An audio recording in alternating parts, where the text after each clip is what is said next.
प्रस्तुत आपण 6व्या अध्यायाच्या 93 क्रमांकाच्या ओळीला येऊन थांबलेलो होतो.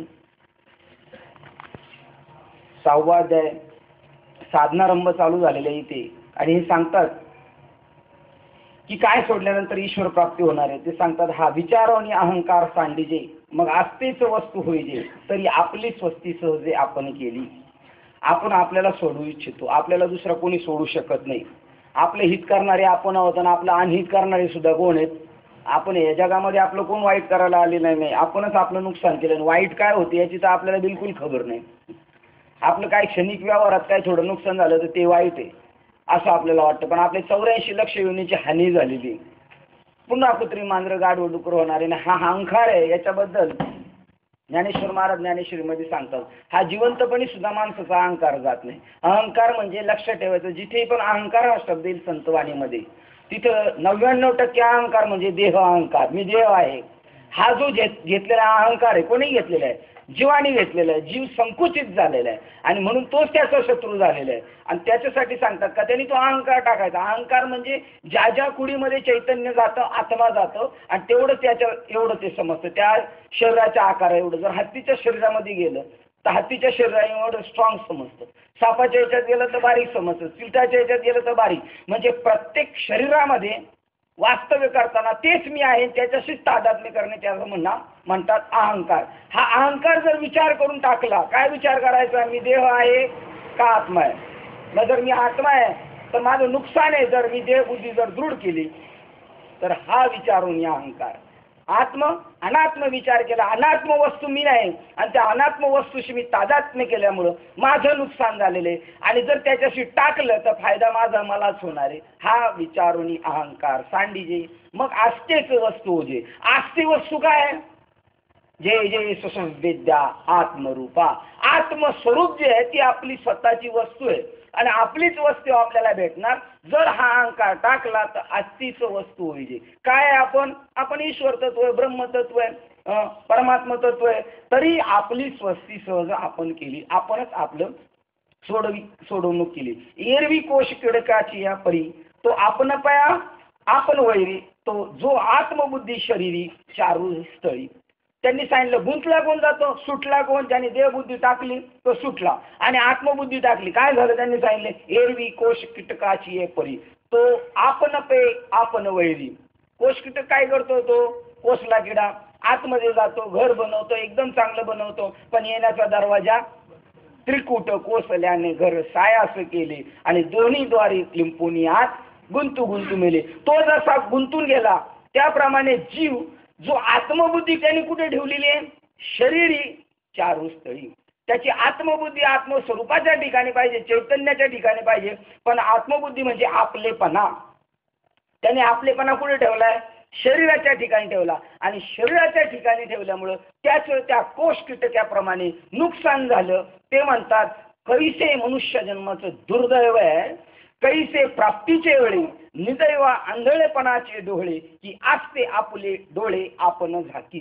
दुर्दैव आहे, मनुष्य जन्माला आला हाच ईश्वर प्राप्तीचा अधिकारी माणूस आहे, आणि इथं त्याला एवढा योग आलेला आहे, पण त्या निर्दैवी माणसाला, दुर्दैवी माणसाला इथं येऊन आंधळेपणाचे डोळे लागले.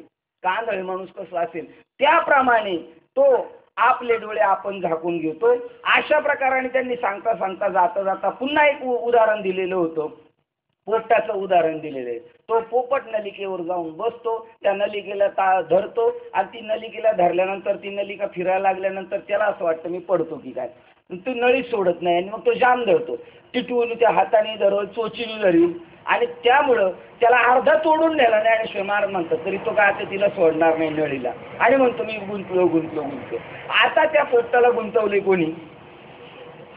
स्वतःच गुंतवलं. मग आपण संतवाणी ऐकलेली, मुक्त होता परी बळे झाला बद्ध घेऊन या छंद माझे. मग ते म्हणतात त्याला पार अर्धा आईसा कांजे विना तुडला, तो सांग पाय आणिक बांधिला, मग न सोडीच जरी नेला तोडून अर्धा. ज्याने स्वतःच त्या पोपटाने नळीला पकडून ठेवलेले त्याला अर्धा तोडून ठेवला, तरी आता तो त्या नळीला सोडत नाही. म्हणून आपण पै आपणची रिपू. जेने वाढविला हा संकल्प, आपणच आपले शत्रू दावेदार झालेले आहोत. कारण जेने वाढविला हा संकल्प, येर स्वयंबुद्धी म्हणे बापू, जो नाथिले नेघे, त्याने स्वतःचं नुकसान केलं. 80 क्रमांकाची ओळ काय म्हणते पहा.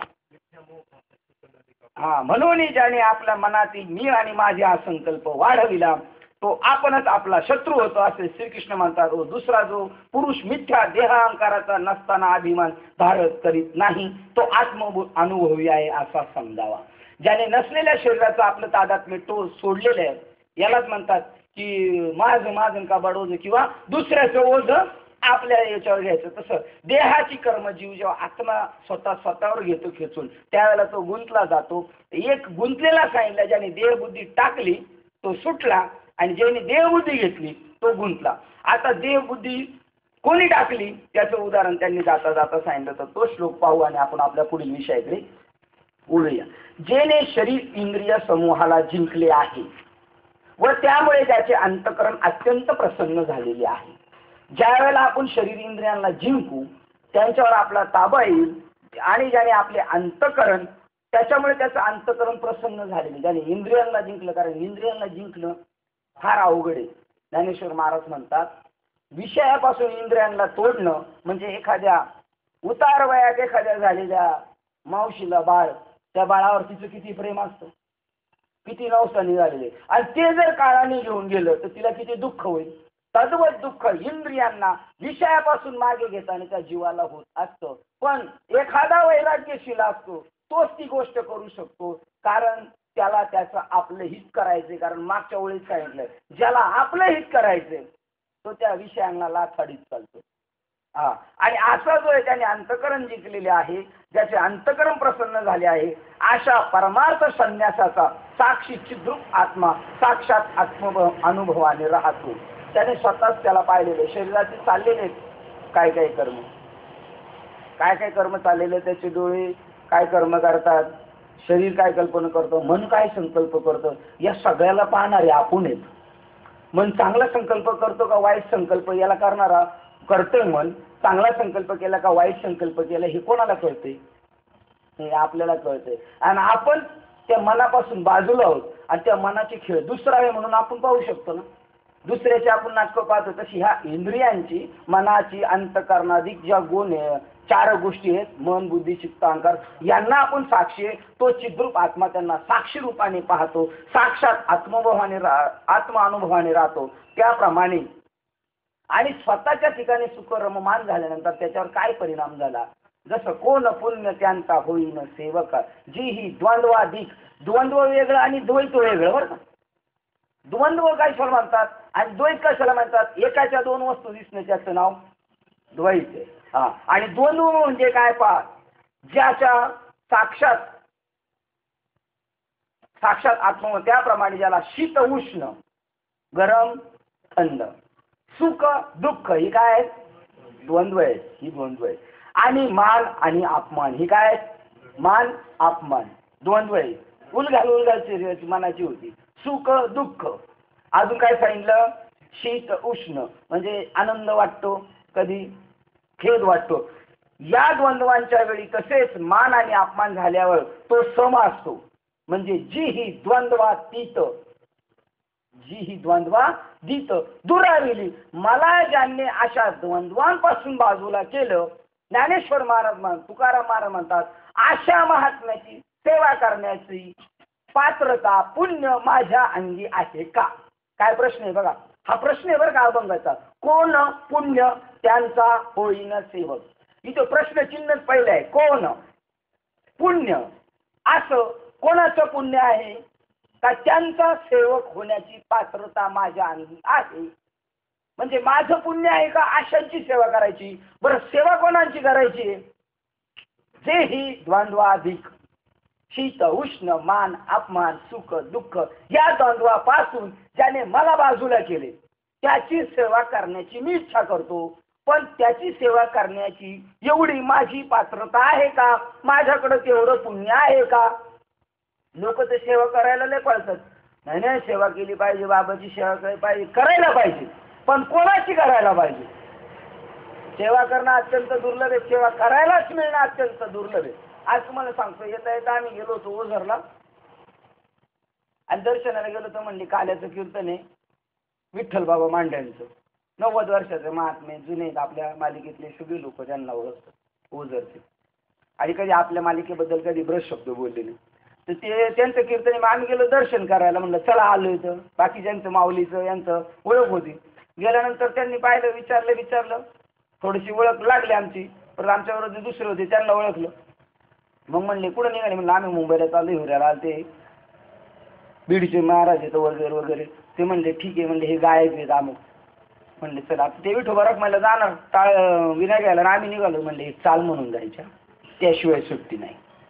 अहो लोक चाल म्हणण्यासाठी किती पराकाष्ठा करतात, पण हे म्हणतात तुम्ही म्हणून जा, असं द्वंद्व. आणि एवढं झालं बरं, तिथं होती आबळच होती थोडी, आता ग्रामीण भागात सप्त्याच्या वेळेला भेटतात वाजवांमध्ये ऐकणारे, पण इथं पण ते नंतर आम्हाला निघताना म्हणतात आंधळ्याच्या गाई सांभाळल्या देवानी. साधूची दृष्टी काय, त्यांनी स्वतःकडे कोणतं पात्र घेतलेले आणि कोणी सांभाळले म्हणतात. आता आपल्या बाबाचं असंच वाक्य म्हणे, आम्ही नालायक जेव्हा येतो ना तेव्हा तुम्ही आमच्या पाठीमागं पाया पडण्यासाठी जे पळता ना, तुम्ही जसे पळता आमच्या पाठीमागे आमच्या नालायकाच्या पाया पडण्यासाठी, तसे देव इच्छी रज चरणाची माती धावत चालती. म्हणजे तुम्हाला काय उपमा दिली त्यांनी, कोण मागे मागे पळते, देव. आणि आम्ही कोण आहेत, ते काय म्हणतात. आता आपण त्यांना आयुष्यात असं समजणार नाही, पण ते स्वतःला काय समजतात. आणि असा जो समजतो नालायक आहे मी, त्याला लोक नालायक म्हणणार आहेत का. जो म्हणतो मी लायक आहे त्याला लोक काय म्हणतात, हे मूर्ती लोकीचे उफराटे, हा उरफाट्याने आहे. याप्रमाणे सेवा करायला सुद्धा योग आला पाहिजे. स्वामी विवेकानंद म्हणतात सेवा करण्यासाठी सगळं जग धडपडतंय, आम्हाला सेवा करायची, बाबाची आम्हाला सेवा करायची. अरे पण सेवा कोणाची करायची, गण्यावाप्याची नाही सेवा करायची, कोणाचीच सेवा नाही करायची. कारण जो असा महात्मा आहे तो सेवाच करायला देत नाही. म्हणून तुकाराम महाराजांचं म्हणणे, कोण पुण्य मला सेवा करायचा योग येईल का. कारण ते म्हणतात माझ्या अनुभवाला आलेले सद्गुरू बाबाजी चैतन्य, माझ्यावर त्यांची कृपा झाली, पण परी नाही घडली, माझ्याकडून त्यांची काही सेवा घडली नाही, कारण ते सेवा घेत. आणि म्हणून तुकाराम महाराज म्हणतात अशा द्वंद्वापासून ज्याने मला बाजूला केले, माझ्या आता अंतकरणात सुख आणि दुःखाची कल्पना संपलेल्या आहेत. संपल्यात का आपल्या, तर आपण द्वंद्वातीत म्हणायचं. दुसरी गोष्ट, मान अपमान गेला का आपला, उलट ज्यावेळेला आपला अपमान होईल त्यावेळेला समजायचं देवाची कृपा आहे. कारण आता आपण परीक्षेला आलेलो आहे, आता जो परीक्षेला गेलाय 10वीला त्याचीच परीक्षा घेणार आहे का कोणाची घेणार आहे, तसा हा परीक्षेवर आलेला आहे, त्याची परीक्षा घेतलेली आहे. मान अपमान गेला, सुख दुःख गेलं, शीत उष्ण काहीच घेणं देणं नाही. शरीराला काय होतंय, तापाने फणफणतो का काय झाले काय, ही सुद्धा जाणीव राहिली नाही पाहिजे. कामावर जातो ना, ड्युटी केली पाहिजे, करतो की नाही, मग तिथं सगळं बाजूला ठेवतो की नाही. ते आमचे रिक्षावाले म्हणलं गोरडे येते आपले, ते म्हणलं या बाबा, म्हणले 2 तास बसायला आहे ना, माझी कंबरले दुखते. मी म्हणलं 8 तास गाडी चालवायला, तिथं काही चालतं का बाबा, ती करावंच लागते. म्हणजे ते करावं लागेल आणि हे करावं नाही लागलं. म्हणजे जे घालवणारे जे द्वंद्व, जी द्वंद्वाधिक आशांची सेवा करायला मला भेटेल का, ते म्हणतात मान आणि अपमानाचा सम झालेला असतो. शास्त्रोक्त पदाच्या अर्थाचे ज्ञान व त्याचा तसाच अनुभव घेणे हे विज्ञान. लोक म्हणतात विज्ञान कशाला म्हटलेले इथं, 7वा अध्याय त्याच्या पुढे कशी अध्यायाची कशी संगतवारी, याच्यातून दुसरा अध्याय. अर्जुना 7व्या अध्याय तुला ज्ञानाचं काय सांगतो मी, आता विज्ञान सांगतो म्हणजे आपल्याला असं वाटतं काय आता काही बाहेरचं जगत सांगतात का. ज्ञान असं आहे आणि विज्ञान सांगतो म्हणजे अनुभवजन्य ज्ञान. ज्ञान आणि ज्ञानाचं विज्ञान म्हणजे अनुभवजन्य ज्ञान. आपल्याला ताप गेला, हे आपलं काय अनुभव आहे. असं अनुभवजन्य ज्ञान म्हणजे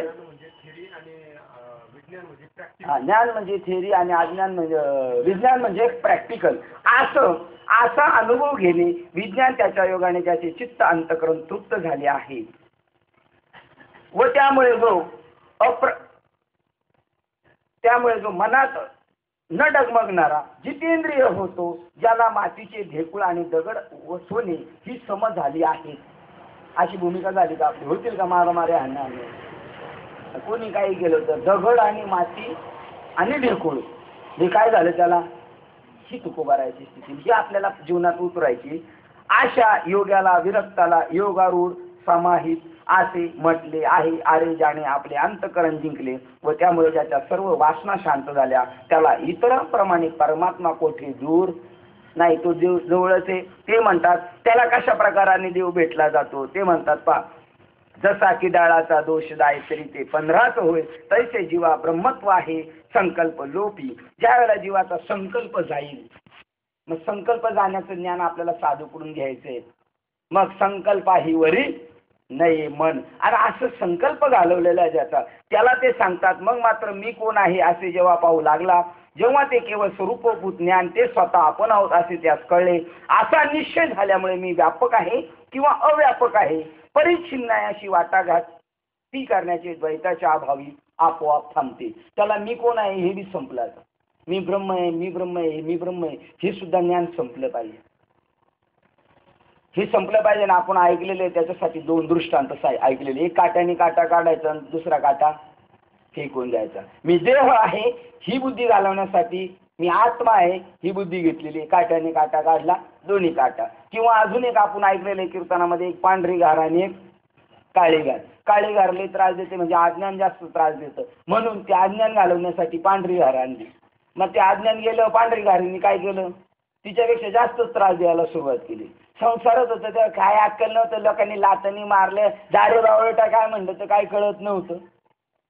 पण आता ज्ञान झालं तर त्याला थोडं उन्ह झालं का लगेच त्याला दुःख होते. म्हणजे पहिल्यापेक्षा जास्त दुःख व्हायला लागलं अज्ञान त्या ज्ञानाने. ज्ञान मिळून गावा गोविंदा. ज्ञान बी संपलं पाहिजे म्हणजे काळी घार मेली पाहिजे आणि पांढरी घार सुद्धा मेली पाहिजे. ज्ञान सुद्धा संपलं पाहिजे. ते म्हणतात तिथं वाटाघाट करा शिल्लक राहिले नाही, द्वैत नाही राहिलं, अद्वैत नाही. अर्जुना ज्या कोणी आपले एकाने इंद्रिय जिंकले आहे तो ज्ञानी जरी देहधारी असतो तरी पण तो सहजच परब्रह्माच्या बरोबरीचा ठरतो. सहजच जितेंद्रिय आहे आणि तोच योगयुक्त आहे. कारण त्याला लहान थोर असा भेद केव्हाही प्रसिद्धी होत नाही. कोणी असतो ते साधूच्या दृष्टीने लहान मोठा असं नाही. शेट आले जवळ घ्या आणि गरीब आहे किंवा आल्लडे त्याला काय कळत नाही असं नाही. सगळ्यांचं साधू त्याच दृष्टीने पाहतो. माणसाचं तर द्या सोडून झाडं झुडपं कुत्रं गाडवं डुकरी यांच्यामध्ये सुद्धा काय पाहतो साधू ते चैतन्य पाहतो. हो किती आवेग बुद्धी म्हणून सांगावी. असे पहा की शुद्ध सोन्याचा मेरू पर्वता एवढा ढीग व मातीची ढेकूळ हे दोन्ही सारखेच मिथ्या मानतो. ज्याप्रमाणे ज्याचे मोल पाहावयास गेले की यापुढे पृथ्वीचे मोल अगदी थोडे आहे असे अमूल्य रत्नही तो केवळ दगडाप्रमाणे मानतो. इतक्या दृढ निश्चयामुळे तो निरीच्छ झालेला आहे.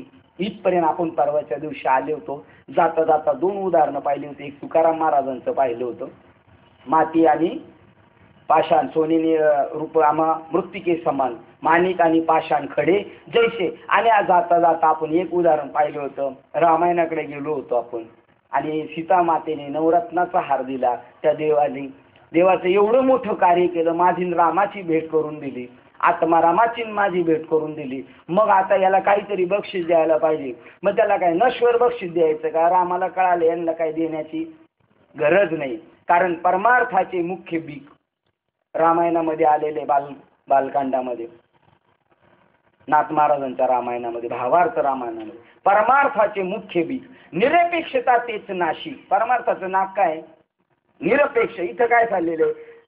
निरीश्य झालेला आहे तो. त्याला कशाचीच अपेक्षा राहिलेली नाही. परमार्थाचे मुख्य बीज निरपेक्षता तेच नाशिक आणि ते नवीन ते निर्नाशिक कैसे सुख सापेक्षता जोडे. जर नाकच नाही म्हणजे निरपेक्षताच नाही तर त्याला जीवनात सुख कसं मिळेल?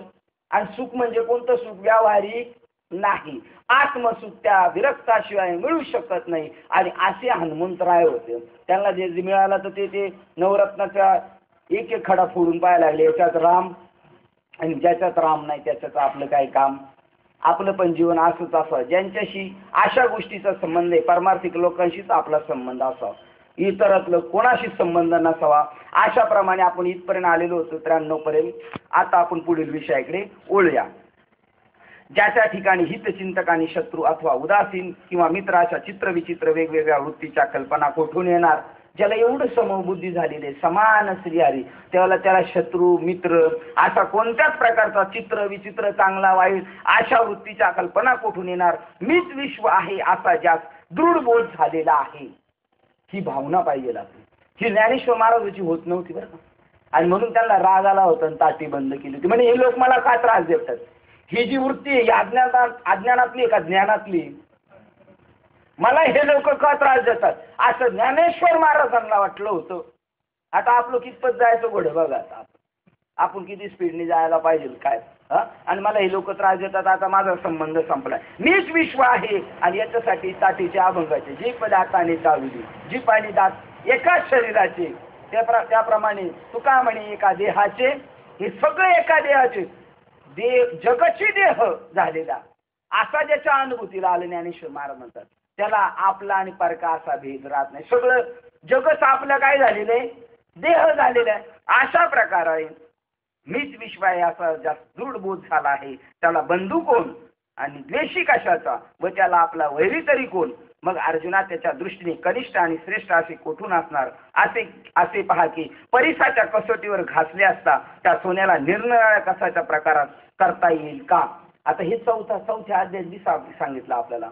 हा चिलट आहे, ही गाय आहे, हा आपला आहे, ब्राह्मण आहे, हा परका आहे, असा त्याच्याकडे भेद राहत नाही. आणि इथे त्यांनी सांगितलं कसोटीला लागलेले, कशाच्या?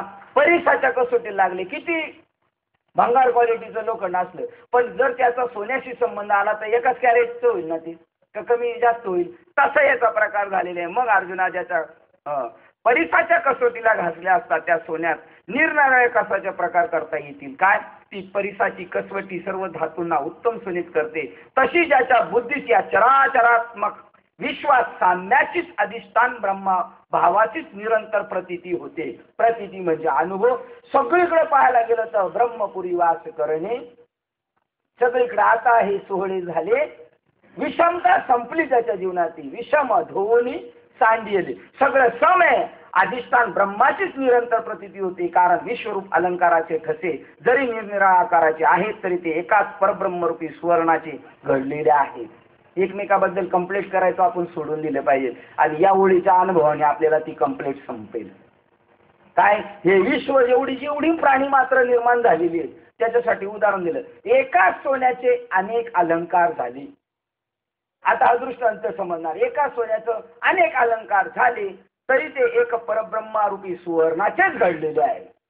आता लगेच सिद्धांतावर आले. दृष्टांत घेतला सोन्याचा अलंकार म्हणजे वेगवेगळे प्रकार, तशीच वेगवेगळ्या प्रकाराची, वेगवेगळ्या स्वभावाची, वेगवेगळ्या भाषेची माणसं प्राणी मात्र जरी असली तरी ती एका ब्रह्मापासूनच निर्माण झालेली आहेत. ते ब्रह्मच आहेत असे शुद्ध व खरे तत्वज्ञान ज्याला परिपूर्ण प्राप्त झाले आहे तो वरवरच्या चित्रविचित्र आकार रचनेने फसला जात नाही. अरे वस्त्रावर नजर फेकली असता जशी ती सर्व सृष्टी म्हणजे रचना तंतुमयच असल्याची दिसते. बघा दृष्टांत लगेच सिद्धांत पुन्हा दृष्टांतात आली. वाक्य बघा. वस्त्रावर नजर फेकली. कोणत्या वस्त्रावर नजर फेकली? असे ती सर्व सृष्टी म्हणजे रचना तंतुमयच असल्याचे दिसते. वस्त्रावर नजर फेकली, विश्वरूपी वस्त्रावर नजर फेकली तर ते विश्व सृष्टी म्हणजे सर्व तंतुमयच असल्याचे दिसते. तरी पण तो एक पट म्हणजे त्यात एका सुता वाचून गोष्टच नाही. सगळे जरी पट चेक्सवाला शर्ट असेल, लाईनिंगवाला असला तरी हे सगळे एका कशाचे? एका सुताचंच, एका तंतूचंच आहे.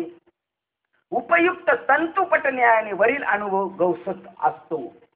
सगळी कपडे जरी वेगवेगळ्या कलरची पाहिली, वेगवेगळ्या याच्याची पाहिली तरी सुद्धा ती एका तंतूवरच आहे. या न्यायाने सगळ्या जगताकडे जेव्हा त्याची दृष्टी फिरते तेव्हा तो असंच समजतो एकच धागा, नाना परी कपडे चोळी आणि लुगडे जगामध्ये ब्रह्म दिसे उघडे. सर्व प्राणी मात्रच तो आहे. असा सर्व विश्वात ब्रह्म ओतप्रोत व्यापक रूपाने भरले आहे असा ज्याला अनुभव येतो तोच समबुद्धी होय. यात अन्यथा नाही असे पक्के समज. ऐसा ज्याचा अनुभव विश्वच पा म्हणजे देव पाहण्याला कुठं जायचं का आपल्याला? आता देव पाहण्यासाठी कुठं जायचं? देव पाहण्यासाठी जो निघालेला आहे आणि त्याने प्रस्थान केलेले त्याला मूर्ख म्हणतात. जवळी देव असता आन तीर्था जासी मोकलासी आता ज्ञानदेव म्हणे. मग देव पाहण्यासाठी कुठं न जाता तो समबुद्धी होय ते सांगतात. सर्व विश्वात ब्रह्मच ओतप्रोत रूपाने भरलेले आहे असा ज्यात अनुभव येतो तो समबुद्धी होय. यात अन्यथा नाही असे पक्के समज ज्याचे नाव तीर्थराज होय व ज्याचे दर्शन घेतले असता अंतःकरणात समाधान होते आणि ज्याच्या संगतीने अहंकाराने भ्रमित झालेल्या अविद्येसह भ्रांती जाऊन तो ब्रह्मस्वरूपास प्राप्त होतो. ऐसा ज्याचा अनुभव विश्वच देव सत्यत्वे ज्याला हे विश्वच परब्रह्म स्वरूप आहे असा अनुभव आलेला आहे त्याला जग दिसतच नाही तयाच्या चिंतने तरतील. किंवा ऐसा ज्याचा अनुभव विश्वच देव सत्यत्वे देव तयाजवळी असे आणि तयाच्या संगतीत पाप नाचे. तयाच्या दर्शनाने ते सांगतात अशाचा तो तीर्थराज आहे ज्याचे दर्शन घेतले असता अंतःकरणात समाधान होते. अशा साधू पुरुषाचं जर आपल्याला भेट झाली तर चित्तामध्ये अंतःकरणामध्ये समाधान आहे आणि ज्याच्या संगतीने अहंकाराने भ्रमित झालेला. अहंकारा शब्द मग कशी जीवन गेला कशासाठी सांगितला. देह अहंकाराने भ्रमित झालेले जीव आहेत आणि म्हणून देव शोधायला निघालेले. मी देह आहे, मी संपदांडे, मी जीव आहे. जीव खराच नाहीये, जीवच खोटा आहे मुळात. पण त्या देहाशी तादात्म्य प्राप्त केल्यामुळे तो काय झालेला आहे जीव दशेला आलेला आहे. असा देहाचा अहंकार ज्याने टाकला आणि भ्रमित झालेल्या अविद्येचं भ्रांती जाऊन अज्ञान गेलं. अशा साधू पुरुषाच्या संगतीत गेल्यानंतर अज्ञान रूपी अज्ञानासह भ्रांती जाऊन तो ब्रह्मस्वरूपास प्राप्त होतो. ज्याच्या बोलण्याने धर्म जगतो आणि दृष्टी ही महासिद्धीस उत्पन्न करते व स्वर्गाधिक सुखे ही ज्याचा केवळ खेळ आहे. साधूच्या दृष्टीने काय या सगळ्या कल्पना आहेत याच्या पुढे त्याच्या काहीच नाही. त्याच्या बोलण्यात धर्म जगतो आणि महासिद्धी त्याचे उत्पन्न करतो आणि स्वर्गाधिक सुखे हे ज्याचा केवळ खेळ आहे. अशा मनुष्याची जरी चित्तात सहज आठवण झाली तरी तो आपली योग्यता देतो. अशा साधू पुरुषाची जरी आपल्या चित्तात आठवण झाली तरी तो ती योग्यता आपल्याला देतो. आणि इथपर्यंत आलो होतो खऱ्या अर्थाने आपण पाहिलं होतं की शिवाजी महाराज झाले आपल्या नारंगाव मधले कोण कोल्हे. त्यांना सहज त्यांची इंटरव्ह्यू झाली तेव्हा ते म्हणाले मुलाखत घेतली तेव्हा मला शिवाजी होणं अवघड जात होतं. पण मी मनाने ठरवलं कारण मला कोणी मुजरा केला तरी मला असं वाटायचं जरा आपण का शिवाजी महाराज आहे का. पण मी ठरवलं आता शिवाजी महाराजच व्हायला पाहिजे आणि मी शिवाजी महाराजांचं चरित्र डोळ्यापुढे घेतलं आणि आता राजेच बनायचं. तर त्यांनी मला ती योग्यता दिली. तो राजाच्या योग्यतेचा झाला. तसा साधू त्या चिंतनाने तयाच्या चिंतने किंवा पुण्यवंत होता व्हावे घेता त्यांच्या नावामध्ये आपल्याला तिची योग्यता देतात. आपल्याला त्यांच्या सुखाच्या ठिकाणी घेऊन जातात. फार काय सांगावे त्यांची स्तुती केली असता महान लाभच होतो म्हणून नेघे माझी वाचा तुटी महालाभ फुकासाठी. पुन्हा कधी मावळणार नाही अशा अद्वैत रूपी बोधरूपी सूर्याचा अंतःकरणात उदय झाल्यामुळे ज्यास उजाडले तो आपण आपल्या ठिकाणी सदोदित ब्रह्मानंदामध्ये निमग्न असतो. कधीच मावळणार नाही असा दिवस उजाडणं ही आपली परमभाग्याची. साधूकडे लोक बरेच गेलेले. बऱ्याच लोकांनी आम्ही गुरु करायचे गुरु केलेले. पण ज्ञानेश्वर महाराज इथं जसं सांगतात तसा 16व्या अध्यायातल्या पहिल्याच ओळीमध्ये सांगतात गुरु केल्यानंतर काय अनुभव येतो पहा. इथं सांगितलं पुन्हा कधीही मावळणार नाही अशा अद्वैत बोधरूपी सूर्याचा अंतःकरणात उदय झाल्यामुळे. कोणाचा कोणत्या सूर्याचा अद्वैत रूपी सूर्याचा अंतःकरणात दिवस तो अद्वैत रूपी दिवस उजडला आणि असा बोधरूपी सूर्य अंतःकरणात निर्माण झाल्यामुळे अहंकार निशी घन दाट होता तो निघून गेला. अमावस्येची रात्र आहे पण दुसऱ्या दिवशी सूर्य उगवल्यानंतर जरी आदल्या दिवशीची रात्र काळोखी होती पण दुसऱ्या दिवशी मात्र लख प्रकाशमान होतं. तद्वत आपण घोर अंधकारात पडलेले लक्ष 84 मध्ये फिरत असताना मनुष्य जन्माला आलो ही एक पहाट. पण त्याच्यानंतर सद्गुरूची कृपा झाली. बाबा अहंकार निशी घन दाट गुरु वचने फुटली पहाट. अशी पहाट उगवली का आता ती पुन्हा अज्ञानरूपी अंधारात येणार नाही म्हणजे द्वैत रूपी स्वप्नात येणार नाही. असा कधी न मावळणार असा अद्वैत रूपी सूर्याचा अंतःकरणात बोध झाल्यामुळे त्यास उजाडले तो आपणच आपल्या ठिकाणी सदोदित ब्रह्मानंदात निमग्न असतो. आणि ही युक्ती आपल्याला साधूशिवाय कोणी देऊ शकत नाही. आपणच आपल्या स्वरूपाचा आनंद घ्यायचा आहे म्हणजे ज्ञानदेव म्हणे भजा आपल्याच आत्मस्वरूपाला भाजायचं आणि तिथंच रममान व्हायचं. आणि ही युक्ती साधूकडून मिळते. 16व्या अध्यायातला पहिला नंबरची ओळ सांगते, मा वळविते विश्वा फासू. आम्ही गुरु केलेत ना, मग त्यांची ही कामं आहेत. ते आपल्या जीवनातला अज्ञान रूपी विश्वाभास तो मावळून टाकतात. मावळविती विश्वाभासू नवल उदयला चंडांशू. माझ्या जीवनात अत्यंत आश्चर्यकारक दिवस उजाडला. नवल उदवला चंडांशू म्हणजे सूर्य उगवलेला आहे. पुढचं काय, मावळती विश्वाभासू नवल उदयला चंडांशू आदवय विजानू विकासू वंदू माथा. असा अद्वयानंदाचा दिवस माझ्या जीवनात उजाडला. त्या श्री गुरूंना माझं नमन आहे. आता मला मात्र जग दिसत नाही, विश्वाचा भास मावळला. पाही गुरुची कृपा. आणि ही जीवनात आपल्या आली पाहिजे. आणि तरच तो स्वतःच्या सुखामध्ये रममान होतो. जो जीव भरकटलेला बाहेर सुख शोधायला, त्याला अंतर्मुख करतात. पार्था अशा व्यापक अनुभूतीच्या दृष्टीने जो विचारयुक्त आहे तोच अद्वितीय आहे. कारण तोच तिन्ही लोकी एकटाच राहतो म्हणून सहजच, म्हणजे दुसरे मुळीच नसल्यामुळे तो परिग्रह रहित आहे. बरंच मागे गेल्यासारखं वाटते. म्हणून जगामध्ये सगळ्याला त्याला एकच सत्ता दिसते, त्याचं नाव अद्वैत. आता ते आपल्या बरोबर होते आज मोरे, ते म्हणले आमच्या साहेबाच्या मुलाचं नाव बी अद्वैत आहे. आणि मी त्यांना विचारणार आहे अद्वैत म्हणजे काय. साहेबांना विचारणार आहे अद्वैत म्हणजे काय. अद्वैत म्हणजे काय, अमृत अनुभव सांगतो. अद्वैत म्हणजे एकच वस्तू आहे जगामध्ये, दोन नाही. अद्वैत म्हणजे ईश्वरच आहे.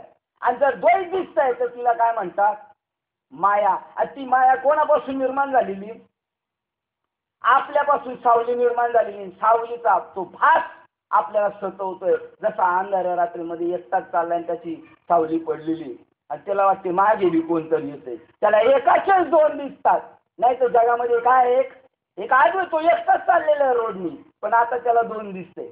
त्या ब्रह्माची छाया आहे, ती माया आहे. त्याला एकच आहे. ते म्हणतात तिन्ही लोकात तो एकटाच राहतो. म्हणजे माणसं नसतात का तेव्हा, साधू जन्माला आले तेव्हा माणसं नव्हती का, त्यांना बोध झालं. पण त्याच्या दृष्टीने जगामध्ये दोन दिसतच नाही, दोन व्यक्तीच नाही. द्वैतच संपलं त्यांचं. द्वैताची झाडणी झाली. असा अद्वैत दिवस उजाडल्यामुळे तिन्ही लोकात एकटाच राहतो. म्हणजे सहज दुसरे मुळीच नसल्यामुळे तो परिग्रहित असतो. त्याला साठवण्याची गरजच नाही. सगळ्या वस्तू कोणाच्या आहेत तो म्हणतो, मी एकटाच आहे. या जगामध्ये जर एकच माणूस असेल तर हे सगळे प्रॉपर्टी कोणाची, हे विश्वची माझे घर. मग या घरातल्या वस्तू कोणाच्या, आपल्याच आहेत. त्यामुळे त्याला असं साठवून ठेवायचं, मला हे साठवून ठेवा, ते मला साठवून ठेवा, असं करावंच लागत नाही. त्याला ती वस्तूचा उपभोग भेटतो. म्हणजे बघा आता हे काल परवा नांदे बाबा काल आले होते गावाला आमच्या कीर्तनाला. कोणत्या गाडीत आले होते तुम्ही, स्कॉर्पिओमध्ये आले. गाडी ज्याची तो आणि त्याची बायको मोटरसायकल भिजत चालली इथून तिथून, आणि ही गाडी सुखरूप आहेत. त्यांची वस्तू आणि ते भिजत चालले घाटामध्ये. आणि हे चालले या म्हणले बसाय, नाही म्हणले जाऊ द्या तुम्ही. मग गाडी कोणाची, कोणाचा उपभोग आहे. ज्या वेळेला त्याला ती वस्तू पाहिजे त्यावेळेला ती उपलब्ध होते. काम झाले का सोडून देतो. त्यामुळे त्याला परिग्रह करायची गरज पडत नाही. ते म्हणतात त्यामुळे परिग्रह नाही, कारण तो एकटाच आहे. जेव्हा पाहिजे ती वस्तू त्याला घेता येते, नको असली का टाकता येते, गरज असली का घेतली. कारण जगातमध्ये दोन आहेच नाही. अशा प्रकारे प्राप्त पुरुषाची मुख्य लोकोत्तर असाधारण धर्मरूपी लक्षणे श्रीकृष्णाने आपल्या सर्वज्ञतेने सांगितले. जो सर्व ज्ञानी लोकात श्रेष्ठ आहे व सर्व पाहणाऱ्याच्या दृष्टीचा प्रकाशक आहे आणि ज्या समर्थाचा केवळ संकल्पच अखिल विश्वाची रचना करतो, त्या ओंकाराच्या बाजारात जे शब्द ब्रह्म म्हणजे वेदरूपी एक उत्तम वस्त्र निघाले, ते त्या परमात्म्याच्या यशास लहान असल्यामुळे वेडिण्यास पुरत नाही. तात्पर्य षड्गुण ऐश्वर्य संपन्न श्रीकृष्णाचे तर नाहीच, परंतु त्याच्या एका अंशाचेही वेद वर्णन करू शकत नाही. ज्या परमात्म्याच्या अंगाच्या तेजाने सूर्य आणि चंद्र अशा व्यापारास प्रतिष्ठा येते, तुझ्या सत्तेने सूर्यासी चालणे, वेदासी बोलणे तुझ्या सत्ते, ऐसा तू सकळ ब्रह्मांडाचा धनी समर्थ, म्हणून वर्म हे जाणोनी शरण आलो. या सगळ्याला निर्माण करणार इथे एक वाक्य वकाळ्यात नेणार आहे. त्या परब्रह्माचं वर्णन कोणीच करू शकत नाही. त्याच्या सत्तेने हे सगळं चाललेलं आहे. इथे एक वाक्य आलेले, त्या श्रीकृष्णाच्या एका अंशाचंही वर्णन करू शकत नाही. आणि या वाक्याने अज्ञानी अल्पज्ञ जीवाला असं वाटतंय का श्रीकृष्ण, हे वाक्य इथं नाही पा, 110 नंबरची ओळ, 109 नंबरची ओळ काय सांगते? प्रणवाचेनी पेठे, प्रणवाचेनी पेठे 6 नंबर काय सांगते बघा. ओंकाराच्या पेठेत झाले शब्द ब्रह्म मठीजे. 8 नंबर काय सांगतात? उत्तम वस्त्र निर्माण झालेले. ओंकाराच्या पेठेमध्ये काय निर्माण झालं? एक वस्त्र निर्माण झालं. कशावर निर्माण झाले? ओंकाराच्या. हे जे विश्वरूपी वस्त्र निर्माण झाले ते कोणाच्या पेठेवर निर्माण झालेले? ओंकाराच्या पेठेवर निर्माण झालेले. जे जयाची आशा धाकुटे वेढू न पुरे ते म्हणतात. तात्पर्य, वेद सुद्धा याचं वर्णन त्या परमात्म्याच्या यशाचं लहान असल्यामुळे ते त्या परमात्म्याचं वर्णन करू शकत नाही. इथपर्यंत ठीक आहे. ते म्हणतात त्या श्रीकृष्णाचं वर्णन करू शकत नाही, कारण त्याच्यामुळे काय झालेले? कारण याच्यामध्ये गीता लिहित असताना त्यांनी लिहिले भगवान उवाच. कोण बोलतंय?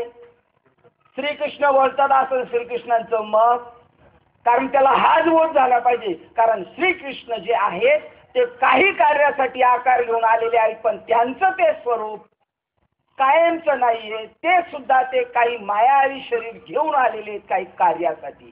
म्हणजे जीवाला ओळख त्यांच्या मूळ स्वरूपाची झाली पाहिजे, त्या परमात्म्याची. त्रिलोक्याचं व्यापक तत्व आहे त्याच्याबद्दल हे बोलतात. इथं कृष्णाचं सांगितलेले हाचं उत्खलन होण्यासाठी 11व्या अध्यायातल्या 47 आणि 48 49 नंबरच्या श्लोकमध्ये सांगितलं, अर्जुना, या श्रीकृष्ण रूपी देहावर तू मुळीच प्रेम करू नकोस. वरवर मैत्रित्वाच्या दृष्टीने याच्यावर प्रेम कर. पण रामकृष्णाधिक रूप या विश्वरूपातून आली आणि काही कार्य झाल्यानंतर पुन्हा तिथं गेली. त्या माझ्या मूळ स्वरूपावर तू लक्ष ठेव. हे सांगणे बाबा रे अर्जुना आमचे शेवटपर्यंत तू विसरू नकोस. पहा, तात्पर्य, ज्या परमात्म्याच्या अंगच्या तेजाने सूर्य आणि चंद्र यांच्या व्यापारात प्रतिष्ठा येते, हे सगळं चाललेले त्या सत्तेने चाललेले. तो जी सत्ता आहे ती सत्ता आपल्या हृदयात आहे. ज्याच्या सत्तेवर हे सगळं सूर्य उगवतंय, चंद्र उगवतो, त्या सूर्याचं तेज, चंद्राचं तेज त्या आत्मस्वरूपावर होतं, त्या तो आपल्या हृदयात आहे. तेव्हा प्रकाशाशिवाय जगत प्रकाशित होत आहे का? अरे ब्रह्म हे त्याच्या नावापुढे केवळ नामाच्या निरतिशय व्याप्तीपुढे आकाशही अल्प आहे. आता सांगा, इथं आता बघा सांगितलं. इथं श्रीकृष्ण म्हणल्यानंतर आपण आकाराचं समजलं असतं. 9व्या अध्यायात सुद्धा त्याच्यात सांगितलं, अवजंती माम मुडा, मला मनुष्य आकाराचा समजतात ते मूर्ख लोक आहेत. माझं देवाला आंघोळ घालायची, देवाला जेवायला घालायचं, देव झोपले, या कल्पना माणसाच्या सारख्या त्यांच्यावर लादल्यात ना. देव झोपत नाही, देव जेवत नाही, देव काय सांगत? तो काहीच करत नाही. आणि त्याच्यावर मूर्खपणाच्या कल्पना लावल्या. ते मूर्ख लोक मला केव्हाही ओळखू शकत नाही आणि मला जगात प्रसिद्ध करतात. एकाचं कैवार घेतो आणि एकाला मारतो. अरे मी जर सर्वांच्या हृदयात आहे तर कोणला जवळ घेणार आणि कोणला मारणार? मग तुकाराम महाराजांचं मत चुकीचं आहे का? भक्ता राखे पायापासून दुर्जना ते संवारी. देवाच्या दृष्टीने असं काहीच नाही. पण जे गांजलेले ते म्हणतंय देवा साधूकडे शरण गेलं ते सांगते बाबा मला तो लय त्रास देतो, तू एक काम कर, त्याच्या नादी लागू नको, तू देवाला शरण जा. जसं त्या ध्रुव बाळाला त्याच्या सावत्राईने मांडीवरून खेचून घेतल्यानंतर त्या आईने त्याच्या सख्या आईने सांगितलं तिच्याशी भांडू नको, तू देवाला प्रसन्न करून घे. तो सगळ्याचा हिसाब किताब करतो. तो काय करतो? त्याच्यासाठी याच्या समाधानासाठी सांगितलं, भक्ता राखी पायापाशी दुर्जना ते. आता जगामध्ये भरपूर दुर्जन आहे, का त्यांना मारत नाही? त्यांचं प्रारब्ध आहे. जोपर्यंत त्यांचं प्रारब्ध आहे तोपर्यंत त्यांना कोणालाच काही करता नाहीत. शिशुपालाला भगवान श्रीकृष्ण मारूच शकत नव्हते, कारण त्याच्या आईला म्हणजे भगवान कृष्णाच्या आत्याचं ते पोरग त्याला वचन दिलं होतं आत्याला, का मी याला मारणार, याच्या 100 अपराध होत नाही तोपर्यंत मारणार नाही. म्हणजे ज्याची कर्मरेषा जोपर्यंत भरली नाही त्याला कोणीच काही करू शकत नाही. असा जो आहे त्या नावापुढे, नामाच्या निरतिशय व्याप्तीपुढे आकाश सुद्धा अल्प आहे. म्हणजे लोक म्हणतात देव पाहायला, देव कसा आहे? ज्याच्यामध्ये आकाश लपंडाव कळतं त्याला आत्मा म्हणतात, त्याला परमात्मा म्हणतात. तो माझ्या हृदयात आहे आणि त्या स्वरूपाचा मला अनुभव आला पाहिजे. तो या मनुष्य शरीरातच येईल. इथं जर येणार नाही तर मग कुठंच येणार नाही. मामासाहेब दांडेकरांचे शिष्य आमच्या गावात ते आले होते आज सकाळी. ते म्हणले देवाने काय युक्ती केलेली म्हणे बा. एक योनी कोटी कोटी फेरा, म्हणजे कुत्र्याच्या योनीत कोटी कोटी फेरे, गाढवाच्या योनीत कोटी कोटी फेरे, झाडा झुडपाच्या योनीत कोटी कोटी फेरे, पण माणसाच्या योनीत मात्र किती फेरे? का बरं इथं, का बरं म्हणणे त्यांनी असं केलं? इथं पण समबुद्धी ठेवून कोटी कोटी फेरे दिले असते, म्हणजे एका तरी जन्मात आम्ही मुक्ती मिळवली असते. हे बघा, ही वेदांतामध्ये असं शंका आहे, ही शंका. पण देवाला वेटिंग लिस्टवर बरेच आहेत ना 84 लक्ष योनीचं, त्यांना यायला यांना जर 1000 कोटी योनीमध्ये एखादी योनीमध्ये कोटी कोटी वेळा फिरवलं असतं तर जे उत्थानाची जी प्रक्रिया चालू आहे त्या मागे राहिलेल्या जीवांचं काय होणार? मग एकच वन्स मोर, एकच चान्स मिळाला, एकच लकील चान्स, त्याच्यातच त्यांनी त्याचा कार्यभाग उरकायचा. असं जे आकाशापेक्षा व्यापक तत्व आहे, त्या आकाशापेक्षा व्यापक तत्वाला प्राप्त करायचं असेल तर साधन त्या आकाशापेक्षा मोठं पाहिजे का बारकं पाहिजे? सत्य ज्ञानानंत गगनाचे प्रावर्ण, ते जे सत्य स्वरूप आहे, अनंत स्वरूप आहे, सत्य ज्ञान आनंद स्वरूप आहे. पंचदशी मध्ये सांगितलं सच्चित आनंद. अनंत जरी म्हटलेलं आहे तरी वास्तव तिचं स्वरूप शब्द काय माहिती का? सच्चित आनंद, सत्य ज्ञानानंद आहे. पण तो काय झालं उच्चारामध्ये? अनंतच्या ऐवजी अनंत. अनंत आहेच आहे पण खरं स्वरूप आहे सच्चित आनंद, सत्य ज्ञानानंद. गगनाचे प्रावर्ण, आकाशाचं जे पांघरुण आहे तो हारे श्रीहरी पाहिला, तो मी पाहिला डोळे भरी. मग ते जर प्राप्त करायचं तर त्याला साधन मी तेवढंच प्रकारचं पाहिजे. साधन मैतीला जायचं म्हणल्यानंतर एसटीने जाऊन जमणार नाही म्हणतो, प्रायव्हेट साधन केलं पाहिजे, म्हणजे तेवढ्याच वेळेत तेवढं पोहोचलं पाहिजे असं साधन.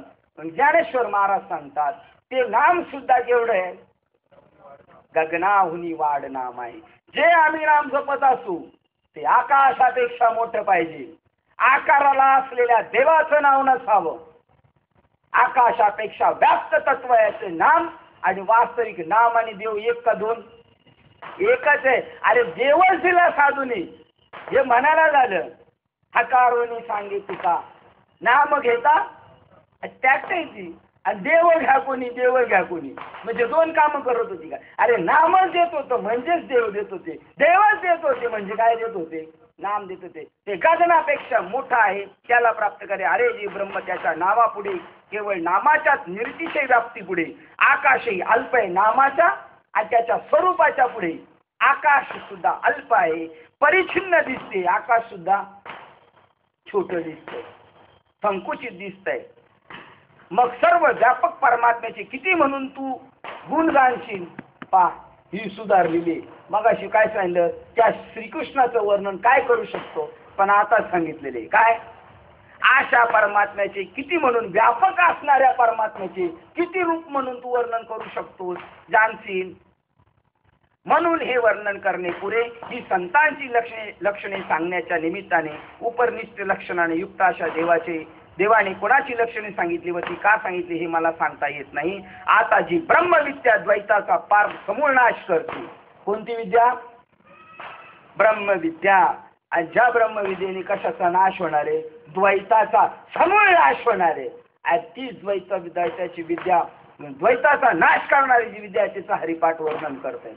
द्वैताची छाडणे गुरुविन ज्ञान, तेच ब्रह्मज्ञान. अशा आता जी ब्रह्मविद्या द्वैताचा पार समूळ नाश करते ती जर स्पष्ट रीतीने व्यक्त केली तर आपला प्रियकर असा जो अर्जुन, त्याची आपल्याविषयी प्रेमाची गोडी नाहीशी होईल, कारण तो ब्रह्मरूप होईल.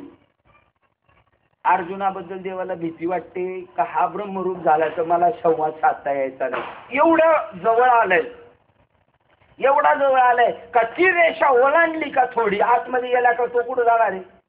हरिपाठात काही प्रमाणे गाचो रेषेवर आलाय तो, रेषेवर मोक्षाच्या रेषेवर आलेला आहे तो जीवात्माचा. मोक्ष रेखे आला, भाग्य विनटला आणि साधूचा अंकीला, मग हरिभक्त होतो बरं का. जो मोक्षाच्या रेषेवर आलाय त्याचं नाव हरिभक्त आहे. माया घातली म्हणजे हरिभक्त नाही, वारी करतो म्हणजे हरिभक्त नाही, कीर्तन म्हणजे करतो म्हणजे हरिभक्त नाही. जो मोक्षाच्या वर्णावर आला, बघा काय वाक्य, मोक्ष रेखे भाग्याचा विनटला उदय झाला, अजून काय झाला? साधूचा अंकित झाला, मग साधूचा अंकीला, मग हरिभक्त. आणि असा हरिभक्त जर झाला त्याच्या खालचं वाक्य त्याला सांगते आता त्याच्या जीवनात काय प्राप्ती झालेली. ज्ञान देवा गोडी संगती सज्जनी आणि परिणाम हरी दिसे जनी वनी जनात वनात. आत्मतत्वाने हरी दिसतो त्याचं वर्णन इथं चालू आहे. ती गोष्ट आपल्याला करायची, ती जीवनात उतरायची. केवळ हरिपाठात नाचायचं नाही. आणि अर्जुनाला देवाला भीती वाटते, हा ब्रह्मरूप झाला मग मग मला संवाद साधता नाही यायचा. म्हणून ब्रह्मनामाविषयी ते ब्रह्म तू आहेस असे स्पष्ट बोलले नाहीत, मध्ये अगदी बारीक असा आडपडदा ठेवला. अद्वैत इथं अद्वैत आहे ना, अद्वैत ब्रह्मस्थितीत पावलेल्या संतांची लक्षणे सांगून अप्रत्यक्षरित्या महावाक्याचा उपदेशच केला आहे. काय करतो का गुरु आपल्याला उपदेश? हे आपले जे मामा आहेत त्यांना घेऊन गेलो बाबांकडे, घेतला अनुग्रह. त्यांचे पाहुणे लय मोठे, फार मोठमोठ्या साधूंची त्यांची संगत. त्यांच्या पाहुण्यांनी विचारलं माया घातली? हा. मग कोणता नाम मंत्र घेतला? गुह्य नाम मंत्र घेतला का उघडा नाम मंत्र घेतला? हे म्हणले गुह्य नाम मंत्र घेतला. आता ते हुशार यांच्यापेक्षा फार मोठ्या लोकांशी बसलो. ते म्हणले का गुह्य घेतला? हे म्हणले माझ्या भाग्यात होता म्हणून मी घेतला. अरे ज्याच्या भाग्यात असतं त्याला ती गोष्ट मिळते. काही बाजूला म्हणून संतांचे ते आप्तनवती संत कितीतरी आहेत, कीर्तनकार बाबा आहेत वगैरे, पण त्यांच्या पोरांमध्ये काहीच उपरती बुद्धी नाही, माळ नाही काय नाही. बाबाचं काय चाललंय, पोरांचं काय चाललंय, काहीच घेणं देणं नाही. कारण का? भाग्यात नाही. ते आले ते मास वंशज बनून आले. कोणते वंशज बनून आले? आणि साधूचे शिष्य आहेत ना, ते कोणते वंशज बनून आले? ज्ञान वंशज बनून आलेले. आणि म्हणून आम्ही दैवाचे खरी पोरं ते आहेत त्यांची. अद्वैत ब्रह्मस्थितीत पावलेल्यांची लक्षणे सांगितली आणि साधू अप्रत्यक्षरित्या इथं त्याला अर्जुनाला देवाने महावाक्याचा उपदेश केला. आजही आळंदी क्षेत्रामध्ये ज्ञानदेव गाथा सार्थय आणि त्याची प्रस्ताविका लिहिली. त्यावेळेला सांगितलं 4 वेद 6 शास्त्र 18 पुराणे या तत्वमसी महावाक्याचा तू सचितानंद स्वरूप आहे अशाचाच डांगोरा पिटतात. आणि जोपर्यंत त्या जीवाला साधूकडून या महावाक्याचा उपदेश होत नाही तोपर्यंत त्याच्या जीवनातला अज्ञान जाऊ शकत नाही. आणि जीवरूपी असणाऱ्या त्या भ्रमराची त्या ब्रह्माशी संबंध येऊ शकत नाही. जीवाचं ब्रह्माशी ऐक्य होऊ शकत नाही. याच्याशिवाय याच्यावर ते साधनच नाही. जे तू करशील अनेक काही. अर्जुनाचे मन त्याच्या व आपल्या प्रेमाचा उपभोग घेण्याकरता वेगळे व उत्सुक ठेवले देवाने. थोडा आडपडदा ठेवला. जे अहम ब्रह्मास्मी या स्फुरण रूप वृत्ती ज्ञानात अडकून राहिलेले आहेत, म्हणजे मोक्षाकरता दीन झालेले आहेत, आशांची दुष्ट तुला लागेल, म्हणजे त्यांच्या दृष्टीचा कलंक कदाचित तुझ्या प्रेमाला लागेल. ही प्रेमयुक्त भक्ती, ज्ञानोत्तर भक्ती. आता जेवढे साधू होऊन गेले त्यांनी पहिलं ज्ञान प्राप्त करून घेतलं. ज्ञान पूर्वस्थिती एक आहे आणि एक ज्ञान उत्तर स्थिती आहे. ज्ञानोत्तर स्थितीमध्ये कीर्तन आहे, लोकांना प्रवचन सांगायचे. पण पहिलं काय झालं पाहिजे आपल्याला? आणि कसलं ज्ञान झालं पाहिजे? या पुस्तकांचं या शब्दाचा बिलकुल नाही. ज्ञान म्हणजे आत्मज्ञान. पहावे आपणाशी, बाकीच्यांना नाही पाहत बसायचं. या ना उलिजे ज्ञान. ज्ञान म्हणजे आत्मज्ञान. जाणावा परमात्मा निर्गुण, तयाशीच म्हणावे ज्ञान. तया विना ज्ञान सर्व काही. त्याच्या व्यतिरिक्त सगळं अज्ञान आहे. नाना शास्त्र पडे लोकम, नाना दैवत पूजनम. आत्मज्ञान विन पार्थ सर्व कर्म निरर्थकम. सगळ्या गोष्टी तुच्छ आहेत. आत्मज्ञान विन नर भटकत है. कहा मथुरा कहा मैं मोए सुन सुन आवत है हाती. काय दृष्टांत आहे बघा पुढं. आत्मज्ञानाशिवाय जीव भटकतोय कुठं? कहा मथुरा. आता ते काशीला गेले ते तर लय ताट झालेले अहंकारात. आज त्यांची काय चाललेली आहे? ती भटकांती चालू आहे. संत गाडगेबाबांच्या कीर्तनातलं वाक्य, जत्रा में बिठाया फतरा, तीरथ बनाया पानी, दुनिया बडी दीवानी सब, पैसे की धुलदानी. हे भटकांती चालू आहे. आणि दृष्टांत काय दिलंय बघा. पानी में मीने प्यासी, मोहे सुन सुन आवत है हाती. हे आत्मज्ञानी हे ज्ञान शोधण्यासाठी काशीला गेले भटकंती करायला. आणि आत्मज्ञान कुठे आहे? आत्मज्ञान कुठे आहे? पाण्यातच मासा आहे. आणि पाण्यातला मासा तरफडतोय कशासाठी? पाणी में मीन प्यासी, मोहे सुन सुन आवते. देवाचा आहे तो जीव स्वरूपाने, पण तो म्हणतो देव भेटणे एवढं का सोपं आहे का? पाण्यातच राहिलेला मासा म्हणतो पाणी मला प्यायला भेटत नाही आणि मी कसा आहे, तहानलेला आहे. मोहे सुन सुन आवत है अशी. दुर्दैव आपलं समजायचं. मनुष्य जन्माला येऊन आपल्याला ती गोष्ट नाही, साधूची भेट नाही, आपल्याला आत्मस्वरूपाची भेटणार आहे. ह्या योनीत नाही तर मग कोणत्या योनीत आपल्याला ती गोष्ट प्राप्त होणार आहे? मोक्षाकरता स्फुरण आणि वृत्ती ज्ञानात अडकून. आता इथं राहिले ज्ञान उत्तर भक्ती. आपण इथून गेलो होतो जे अहम ब्रह्मास्मी, मी ब्रह्म आहे आणि मोक्षासाठी दिन झाले, मला मुक्त व्हायचंय. यांना इथं उन्हेपणा आणलेला आहे आता त्या वाक्यात. त्यांचा तुझ्या स्वरूपाला, तुझ्या प्रेमाला कलंक लागेल म्हणून त्यांच्यापासून याला बाजूला ठेवलं, म्हणजे त्याला ब्रह्मस्वरूप होऊ दिलं नाही देवाने. कारण मला प्रेम सुखाचा आनंद लुटायचा आहे. हा अर्जुन जर मी स्वरूप झाला तर मग आमचा संवादाचं जे सुख आहे द्वैताचा तो निघून जाईल. म्हणून इथं ही गोष्ट थोडी न्यून दाखवलेली. आणि या दृष्टीला धरून तुकाराम महाराज म्हणतात मोक्ष सुखा हानू लाथ. मग नकोय मोक्ष, कारण मी ब्रह्म झालो तर मग माझा मुक्ती झाली तर मला आस्वाद लुटता नाही याचा भक्ती क्षेत्रातला. म्हणून जीव सर्व सुख ल्यालो, म्हणजे मोक्ष स्वरूप झालेला आहे, अहम ब्रह्मास्मी झालाय. सर्व सुख ल्यालो सर्व अलंकार. सर्व अलंकार काय? सर्व सुख प्राप्त झाले त्याला.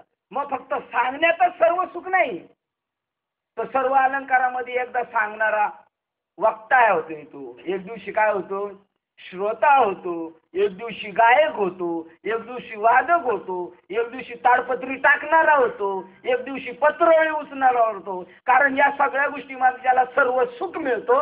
आणि या सर्व सुखातले हे सगळे काय आहेत? अलंकार आहे. सर्व सुख ल्यालो सर्व अलंकार. आता माझे हे अलंकार आणि मला मिळालेलं सर्व सुख माझं कोणी हिरावून नेऊ शकत नाही. म्हणून आनंदे निर्भय झालेले डुलत असो. आता सांगा, हे ओरिजिनल जे 23 कॅरेटचं सोनं घेऊन जाते त्यांनी असं वाक्य म्हटलं पाहिजे, त्याला स्वरूपाचा साक्षात्कार झालेला आहे म्हणजे 23 कॅरेटचं सोनं मिळालंय. त्यांनी म्हणायचंय 23 कॅरेटचं 5 तोळे सोनं मी घालून फिरतोय, पण मला आता भीती नाही. सर्व सुख लिहिलेलं आहे, सर्व अलंकार आता माझं कोणीच हिरावून नेऊ शकत नाही. पण असंच स्वरूप जे डुप्लिकेट भिंटेक्सचं सोनं घालते ते बी म्हणते काय सर्व सुख लिहिलं. तुला काय घाबरायची कारणच नाही, कारण तुझं सोनं कसं आहे, डुप्लिकेट आहे, त्याचं काय तुला काळजी करायची कारण. आणि जे का नाही घाबरत त्याचं चोरून कोणी नेणार नाही. तुम्हाला सांगू, आता 1000ची नोट जर हरवली, आपण म्हणतो माझे 1000 रुपये हरवले, ते हरवले का व्यवहारात आहेत का नाहीत? मग हरवलेत का ते? त्याचं चलनात आहेतच आहे, फक्त याच्याकडे नाही, याच्या खिशात नाही तर त्याच्या खिशात आहे. आणि याच्या दृष्टीने दोन आहेच नाही, सगळं एकच येतं. माझ्या खिशात राहिले काय? पण ही स्थिती साधूची बरं, हे रोज इथल्या गप्पा मारणाऱ्याची नाहीये. त्याला तर लय उन जाणवते. ही स्थितीच अशी आहे. आणि इथे त्या मोक्ष सुखाला किंवा अहम ब्रह्मास्मीला उणेपणा दाखवला, कारण देवा भक्ताला आनंद लुटायचा म्हणून थोडासा अल्प बाजूला ठेवलाय. आणि हीच मागणी केलेली, नको ब्रह्मज्ञान एकदम जवळ आलंय आणि आता आनंद मिळणार नाही. म्हणून देवा तू मला आता काय कर, मला भक्त कर आणि तू काय हो आनंद लुटण्यासाठी. म्हणजे गुरुच एक दिवशी काय होतो, शिष्य होतो खाली बसतो आणि शिष्याला म्हणतो आज तू प्रवचन कर, कीर्तन कर, आज तू देव आणि मी भक्त, कालपर्यंत मी देव तू भक्त. आणि आपल्याला दोघांमध्ये आनंद लुटायचं म्हणून नाही तर तू मी जर एकच झालो तर काही विषय संपला भक्ती क्षेत्राचा. आणि हा विषय संपला तर अल्पज्ञ जीवाला या गोष्टीची ओळखच होऊ शकत नाही. म्हणून त्याला जीवनमुक्त स्थितीत थोडासा बाजूला ठेवलेला आहे. या दृष्टीने अहो कदाचित अर्जुनाचा मीपणा जाईल, इथं देवाला भीती वाटते याचा मीपणा जाईल. आणि आपले बाबा लाख प्रयत्न करतात आपला मीपणा घालवण्याचा, पण आपला मीपणा घालवण्याचा जेवढे प्रयत्न करावे तेवढा आपला मीपणा. त्याचं कारण काय? त्याचं कारण कोण आहे? पोरग जर शाळेत जाऊन अभ्यास नीट करीत नाही, वर्गात येतं, शिक्षकही जातात, तोही जातो, तरी पास नाही होत, जबाबदार कोणी? इन्स्पेक्शनला आलेला साहेब जबाबदार कोणला धरी? शिक्षकाला. मग तू का असाच आहे का, तुला कशाला इथे ठेवलेलं आहे? तुला त्याचा अनाडीपणा घालून त्याला संज्ञान करण्यासाठी तुला इथं पाठवलेलं आहे, तुझ्याकडे पाठवलेले. अर्जुनाचा मीपणा जाईल आणि मी तोच असे निरुपाधिक होईल. अर्जुन कोण होईल? देवच होईल. तर मग मी सोपाधिक अशा एकट्याने काय करा, मग मी जर एकटाच राहिलो तर काय होईल? म्हणून मी भक्त तू देव ऐसे करी, केवळ दृष्टीनेच पाहून शांत व्हावे व तोंड भरून बोलावे किंवा आनंदाने दृढ कडकडून आलिंगन देण्याचा प्रस्तुत अर्जुनाशिवाय मला दुसरा कोण आहे? आता जर अर्जुनाचे आणि माझे ऐक्य झाले तर आपल्या मनात चांगली वाटणारी व अंतःकरणात न मावळणारी अशी आनंदाची गोष्ट कोणाजवळ बोलून दाखवावी? काल्याचं कीर्तन चालू आहे. आता काल्याचं कीर्तन जीव ब्रह्म ऐक्य स्थितीला आलेलं आहे. व्हायची पाळी आली पण देव म्हणतो नाही करायची, कारण मला याच्याशी संवाद साधायचा. त्याला बाजूला ठेवला, थोडा बाजूला ठेवला स्वरूपापासून, कारण मला त्याच्याशी आनंदाची गोष्ट करता नाही यायची. अशा अडचणीमुळे श्रीकृष्णाने आपल्या बोलण्यात, आता हे बाबा लोकांनी कदाचित असं म्हणून ठेवलं असेल तर काही सांगता येत नाही. आपलं जीव ब्रह्म माहिती केलं नसेल कदाचित, त्यांना असं वाटत असेल मग हे जर सगळे आपण एक झालो तर मलाही कीर्तनाचा आनंद लुटता द्यायचा आणि मग कोणाशी संवाद करणार, आम्ही जर सगळे एक झालो तो असा कदाचित दृष्टिकोन असेल तर काही सांगता येत नाही. केवळ दृष्टीनेच पाहून शांत व्हावे असा अर्जुनाच्या. अशा अडचणीमुळे श्रीकृष्णाने आपल्या बोलण्यात अन्य उपदेशाच्या हातवटीने साधूची लक्षणे सांगण्याच्या निमित्ताने ब्रह्मज्ञानाचा उपदेश केला व ज्याच्या मनाने आलिंगन दिले. कशाला आलिंगन द्यायचंय? मनाने मनाला द्यायचंय. शरीराने आलिंगन देऊन काही उपयोग नाही. मनाने अशा अडचणीने श्रीकृष्णाने बोलण्यात अन्य उपदेशाने ब्रह्मज्ञानाचा उपदेश केला. श्रीकृष्णाने अर्जुनाला कोणता उपदेश केलाय? मग अर्जुन शिष्य आहे आणि देव गुरु आहे. मग आपण बी गुरु झालो, बाबा बी शिष्य झाले. आपल्याला बाबांनी कोणता उपदेश केला पाहिजे? ब्रह्मज्ञानाचाच केला पाहिजे. अरे ब्रह्मज्ञाना विना चुकती याता याती न पावी जे मुक्ती गुरुविन. गुरुशिवाय मुक्ती मिळू शकत नाही आणि ब्रह्मज्ञानाशिवाय याता याती म्हणजे जन्म मरणाचे फेरे सुटू शकत नाही. ब्रह्मज्ञानाचा उपदेश केला आणि त्याच्या मनानेच मनाला आलिंगन दिलं. दोन मन आहेत, त्या मनातल्या अंतर्मनाला ज्यावेळेला आपल्या वेध लागतील ईश्वर तत्वाची, आपली भक्ती चालू आहे पण वरवरच्या मनाने चालू आहे आणि त्याच्या आतलं एक मन आहे, त्या मनाने उचल खाल्ली पाहिजे एक दिवशी का आपलं काम झालं. चिंतन चित्ताला लावी मनाच्या मनाला. ते आतलं मन जर उचल खाल्लं तर हे मन उन्मन होईल आणि मग उन्मनीच्या स्थिती आत पांडुरंग भेट. उन्मन स्थिती मनाचा उंचपणा झाला. आता माझं तुझं या सगळ्या गोष्टी संपल्या आणि तिथं पांडुरंग भेट देतो. हे ऐकणारास जरी अवघड वाटले तरी अर्जुन हा खरोखर श्रीकृष्णाच्या सुखाचीच उघड मूर्ती आहे असे समजा. हे असो, एखाद्या वांझ स्त्रीला वयाच्या शेवटी म्हातारपणे एकुलते एक मूल झाले. कीर्तन काय हजारो लोकांसाठी नसतं बरं का. बाबांची खऱ्या साधूची धावपळ जरी 1000 लोक कीर्तनाला आली तर कीर्तन एकासाठीच असते. तो असा एखादा असतो, तोच भाग्यवंत घेती वेचवनिया. ते एक एक शब्दाचा विचार करतो आणि बाकीचे फक्त झटकून घरी निघून जातात. हे सांगतात अर्जुनावर एवढं प्रेम का झालं? बाबाला जास्त नव्हते का शिष्य? जास्त गाभाडत नाही. ते म्हणजे एकच भेटला ब्रह्मज्ञान ऐकण्याजोगा. आणि म्हातारपणी जसं एखाद्याला झालेले ते म्हणतात ऐक. खरोखर श्रीकृष्ण म्हणतात एखाद्या वान स्त्रीला वयाच्या शेवटी म्हातारपणी एकुलती एक मुल झाली म्हणजे त्या स्त्रीच्या रूपाने मूर्तिमंत मोच माता पुत्र मोह या त्रिपुटीमध्ये वावरतो. तशी अर्जुन हा देवाला भेटलेला एकच शिष्य. जसा उतार वयात झालेले पोरग तसं प्रेमाची पुतळी नाचू लागते. तशी प्रस्तुत श्रीकृष्णाची गोष्ट झाली आहे. त्याचे अर्जुनावरील अतिशय प्रेम जर माझ्या दृष्टोत्पत्तीस आले नसते तर मी असे म्हटलेच नसते.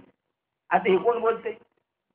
हे माऊली म्हणतात आणि वाक्य चालले जर भगवान वाच्य चाललेले वगैरे, पण इथं माऊलीमध्ये बोललेले काही अशी स्थिती झालेली आणि हे मी पाहिलं. हे त्रयस्थ दृष्टी माऊली सांगतात. म्हणून मला म्हणावं लागलं का अर्जुनावर एवढं प्रेम आहे, त्या स्त्रीची उपमा दिली त्या मुलाची. अशी दृष्टोत्पत्तीला मला आधी पहा की काय हे नवल कोण आवड, कोठे तो घोर युद्ध प्रसंग आणि कोठे तो ब्रह्मज्ञानाचा उपदेश. हे काय ऐकायच्या ब्रह्मज्ञान सांगण्याच्या योग्यतेचे नाही. आता काही प्रसंग आहे का ना आता काही टाइम आहे का? आणि अर्जुनाचं पहा सगळे लढाई घेऊन ये, सगळे शंख वाजलेले आणि आता लढाईच चालू होणार. अर्जुन म्हणतोय मध्ये घेऊन चला रथ आणि मला बघायचंय. आणि रथ वाढली सगळं झाले ना अर्जुन म्हणतो आता मला लढाई करायची नाही. एवढ्या घोर प्रसंगात अर्जुनाला देवानी कशाचा ज्ञानाचा उपदेश केलाय? ब्रह्मज्ञानाचं केलंय. उलट वास्तविक त्याला दुसरा उपदेश करायला पाहिजे, कारण अर्जुनाने प्रश्न निर्माण केलेला आहे, मी यांना मारणार नाही, हे माझे आजे आहेत, हे माझे गुरु आहेत, हे माझे नातवंड आहेत, हे माझे भाऊ आहेत, यांना मारून मी राज्याचा उपभोग घेण्यापेक्षा मला नको हे राज्य, मी चाललो निघून. मग याला राज्यप्राप्तीचा उपाय सांगायचा, पण याला ब्रह्मज्ञानाचा म्हणजे विषयाचं ज्याचं झाडाचं निर्मूलन करायचं, उत्खलन करायचं, जो मोह अर्जुनाच्या अंतःकरणात निर्माण झालेला आहे. काय मोह कशाला म्हटलेला आहे? स्वदेहा नाम अर्जुन आणि परदेहा नाम कौरव. हे कौरव आहेत, हे परदेह आहेत. आणि स्वदेहाला काय समजतोय तो? आणि आपण काय समजलं पाहिजे स्वदेहाला?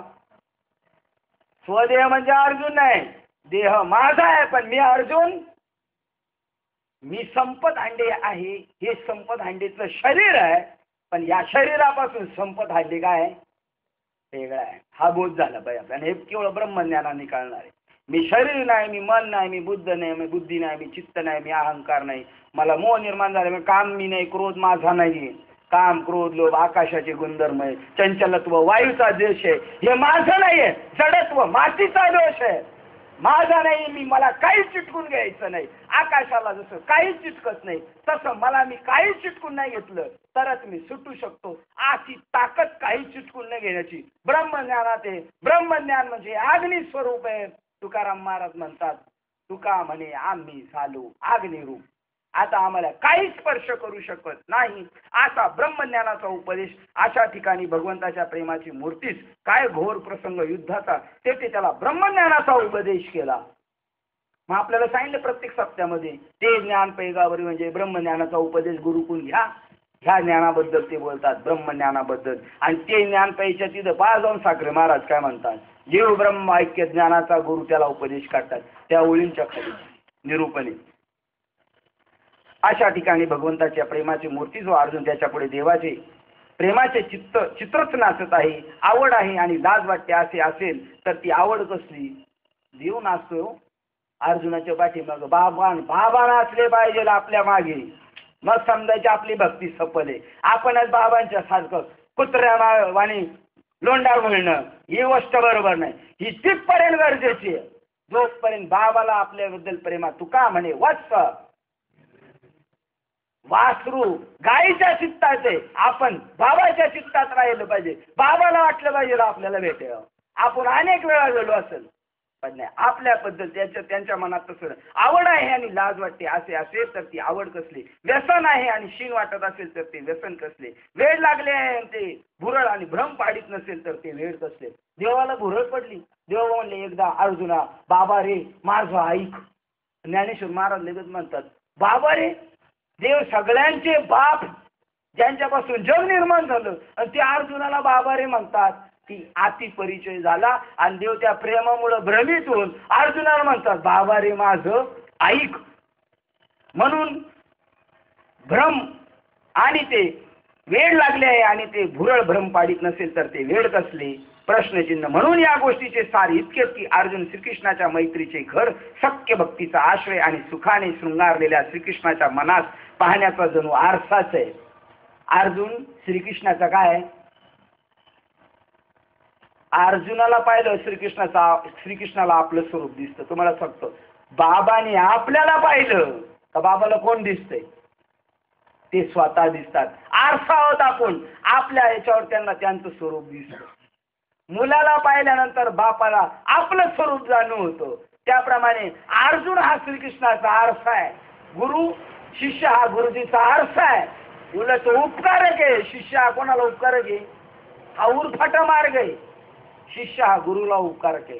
कारण ते म्हणतात, मग माझा आनंद मला उपभोग भोगायला कोणाकून मिळेल? या संसारामध्ये त्या सगळे विषयासक्त जीव आहे. अरे तुझ्याच योगाने मला माझा काय, माझा आत्मानंद उपभोगायला तू साधन झालेला आहेस मला. अशा प्रकारे अर्जुन हा धन्य असून पुण्यशील पवित्र आणि भक्तिरूप बीज पेरण्याचे चांगले शेत आहे. अजून बी पेरलेलं, कारण त्यांनी सांगितलं त्याला मागच पडदा ठेवलाय जरा. आता बी आहे म्हणून तो श्रीकृष्ण कृपेस पात्र झाला. कृपा म्हणजे अनुग्रह. आपल्याला साधूचा अनुग्रह, देवाची आपल्या कृपा झाली पाहिजे. आज अजून झाली नाही तर समजायचा अनुग्रह काही मिळालेला नाही. चांगले चित म्हणून तो श्रीकृष्ण कृपेस पात्र आहे. किंवा श्रवणापासून आत्मनिवेदनापर्यंत जी 9 प्रकारची भक्ती आहे त्या अनुक्रमापैकी आत्मनिवेदन रूपी भक्तीच्या अलीकडची जी सख्य नावाची 8वी भक्ती, त्या भक्ती भूमिकेची अर्जुन हे प्रमुख देवता आहे. आत्मनिवेदन भेटत असताना ही 8वी भक्ती सख्य भक्ती. बाबाचा आपला एवढा जिव्हाळा पाहिजे, एवढा का दुजेपणाचा भावच राहिला नाही पाहिजे. उदाहरणार्थ सांगतो, आता आपण गोटीला बिलाड्या पंचकीर्तन ऐकलं त्या सांगा, ज्याच्याशी संबंध जोडलाय त्याच्या घरात जायला बाबाला लाज नाही वाटली पाहिजे. कारण तो त्या आपल्या घराप्रमाणेच ती घर समजतो. दया करणे जे पुत्राची तेच दासा, म्हणजे आपल्या मुलाप्रमाणेच तो त्याला समजतो. तो परक्यापणाचा भेद गेला, याचं नाव अद्वैत आहे. आणि त्या शिष्याला त्याला सुद्धा बाबाला भेटण्यात काय नाही राहिलं पाहिजे, संकोच नाही. बाबाचे पाया पडू का नको, काय बाबांचं मूड आहे का नाही, अरे कसलं मूड काय. पोरग लहान आहे, त्याला बापाकडे जाताना बापाचा मूड बघून जावा लागेल का. उलट बापाचा मूड नसला तर बारक पोरग बापाचा मूड आणतंय. तापून आला जर कामावरून दमून भागून, आणि त्याच्या जर आयट्या चढलेल्या असल्या, आणि जर एखाद्या वेळेला घरातल्या मंडळी कोणावर जर ते चिडलं तर बारकं पोरग सोडी त्यात. मग ते म्हणते बबड सबड, ते गेलं त्याच्या मनातून निघून. त्याला फ्रेश करण्यासाठी कोणी निरागस स्वरूप आहे. तसं शिष्याकडं ना निरागस स्वरूप आहे. आणि निरागस स्वरूपतेतच बाबाला ब्रह्मस्वरूपाचा आनंद लुटता येतो. जेवढा आरसा चकाचक तेवढा आपलं प्रतिबिंब आपल्याला स्वच्छ दिसल. आणि ही जी आपल्या घरातली जी आहेत ना, ही आरसे स्वच्छ नाही, यांचं प्रेम नाही, यांची आपल्याकडं माया आहे. आणि साधूच शिष्याची माया नाही, प्रेम. हे आपण म्हणतो हे प्रेम आहे, हे प्रेम नाही, ही माया आहे. आणि हे प्रेम आहे. जेवढा आरसा स्वच्छ तेवढा बाबाला आनंद मिळणारा माणूस. आणि म्हणून त्या निरीच्छ चकाचक आरश बाबाचं जरा विशेषच प्रेम असतं. ते म्हणले सगळीच एक वर्गात, पण बाबाचं त्याच्यावर लय प्रेम आहे. अरे विरक्तांवरच त्याच्यावर प्रेम आहे. कारण ज्याला जगातली कोणतीच गोष्ट आवडत नाही तोच अधिकारी आहे हे अभंग म्हणण्यासाठी. आणि का दुसरे हे बाबा इकडं जातंय तिकडं जातंय, ते केलं पाहिजे महाराज, ते नाही केलं कोण करील, तू करशील होय, तुझ्या काय रे हातात आहे तू. मला एकच आणि का दुसरे माझं नाही आता. नेहमी चित्तात नाही पाहिजे, आपल्या चित्तात देवच पाहिजे. दुसरं जर आलं कालाच माग रिटल ये रती माईक. मग देव सोडून बाकीचं सगळं काय आहे, माईकच आहे. त्या जायचं चित्ता त्याच्या देव पाहिजे. इथं सख्य भक्ती आहे. बाबाकडे जिव्हाळा वाटलं पाहिजे आपल्याला जाताना. प्रेम ओसंडून वाहणार प्रेम आहे. आपल्याला पाहिलं त्यांना आपल्यापेक्षा जास्त होणार बरं. आपल्याला बाबाला पाहिलं जेवढा आनंद होईल त्याच्यापेक्षा दुप्पट. भागवतकार सांगतात जसजशी शिष्याला ब्रह्मप्राप्ती होते आणि तो ब्रह्मस्वरूपात पोहू लागतो, तसतसा गुरु अजून अंतर डीप जाऊन परब्रह्मामध्ये बुडी देऊन परमात्म्यामध्ये आलिंगन देतो. दुसरं उदाहरण देतात, परकीय शत्रू उधळून लावलं कोणी, सैनिकांनी, आणि राजा इकडे यशाचा ध्वज उभारतो. आनंद कोणाला जास्त होतोय, राजाला होते. आनंदासाठी ही सख्य भक्ती एवढं जवळ. बाबा म्हणायचे, कोणा गेलं जाधव साहेबांना आमच्या धोलवडला कीर्तन आले, मी म्हणलं बाबा बाबा, ते म्हणले बाबा नाही म्हणायचं. बाबा म्हणले का मर्यादेची भिंत निर्माण होती. शक्यतो बाबा म्हणायचे दाजी भाऊ काका नाना साहेब कसे बरे का, त्याला जवळ येऊच वाटतं. हे बाबा जर असं ताट राहिले ते म्हणतो नको, बाबाको नको जायला. तर बाबाकडे जावंच वाटलं पाहिजे, वडायला पाहिजे. गायीकडं वासरू जातं त्याला बळच वडावं लागते. ते एवढा आनंद नाही. 8वी भक्ती भूमिकेत अर्जुन प्रमुख देवता आहे. अर्जुनापेक्षा श्रेष्ठ भगवान त्याचे शेजारी असताना प्रभूचे वर्णन न करता मग भक्त सेवकाच्याच गुणाचे वर्णन मी केले तर भगवंतास आवडते. इतक्यात योग्यतेचा अर्जुन हा भगवंताचा आवडता आहे. ते म्हणतात देवा अर्जुनापेक्षा श्रेष्ठ कोणी आता इथं, मग देवाचं वर्णन करायला पाहिजे ना. पण देवाला देवाचं वर्णन केलेलं बिलकुल आवडत नाही. तुम्हाला बाबा महाराजांचं उदाहरण सांगतो. ते म्हणतात जर आपल्या मित्राची मंडळी आणि त्यांचा मुलगा भेटला तर आपण काय म्हणणार, त्याच्या बायकोला आपण पहिल्यांदाच पाहिलं, मुलाला पहिल्यांदा पाहिले, तर वर्णन कोणाचं करणार आपण? काय मुलगा तुमचा गोडी, काय मुलगा आहे, काय चपळ आहे, अमुक आहे, हुशार आहे, तमुक आहे. तिचा काय माहित नाही हा कोण मित्र आहे, पण ती मालकाला म्हणते यांना बोलवा ना घरी नाश्त्याला. पण जर तिला पोराचं वर्णन न करता तो जर म्हणायला लागला त्याच्या बायको समोर, काय तुझी बायको सुंदर आहे, आले चांगलं दिसतं, लय बरी वाटते ना अमुक, ती म्हणाल चला हो निघून इथं. कोणाचं वर्णन करण्यात आनंद आहे? अर्जुनाचं वर्णन करण्यात देवाला आनंद आहे. कारण सगळे जी सुख आई जी पोराला नटवते त्याला काय अक्कल आहे? पण ती नटवती कोणासाठी? पोरासाठी नटवती का तिच्यासाठी नटवती?